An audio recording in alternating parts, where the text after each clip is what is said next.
নমস্কার, আমি doctor Swastik Purkayet, consultant nephrologist and transplant physician, Narayana hospital, Barasat.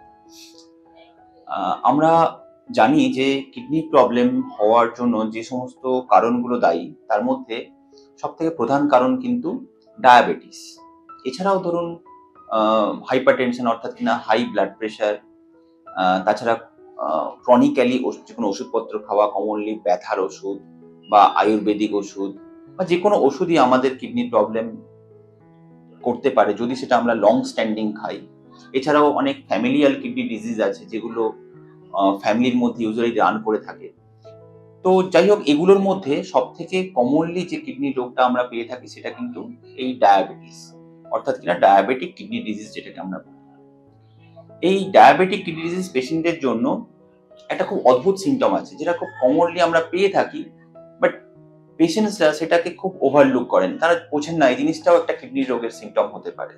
সেটা কি না, হাইপোগ্লাইসেমিয়া, অর্থাৎ কিনা কমনলি সুগার ফল করা, বা ধরুন আপনি বা আপনার নিকটাত্মীয় যিনি ইনসুলিন রেগুলারলি ইউজ করছেন, তার দিনে 50 unit insulin, suppose 50 unit insulin উনি সারাদিনে নিচ্ছেন, হঠাৎ করে দেখলেন over the months owner insulin নেয়ার যে পরিমাণটা সেটা কমে গেল।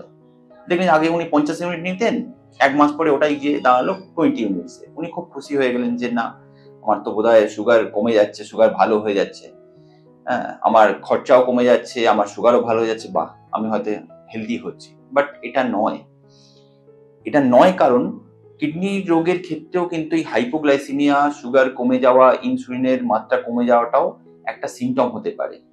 সেটা কিন্তু আমরা খুব কমনলি জানি না। এই ইনসুলিন আমাদের কিডনির মধ্যে ডিগ্রেড হয়, অর্থাৎ আমাদের কিডনি এই ইনসুলিনকে শরীর থেকে বের করে। তো আমাদের কিডনি যদি ক্ষতিগ্রস্ত হয়, শরীরে ইনসুলিনের মাত্রা সেক্ষেত্রে বেড়ে যায়।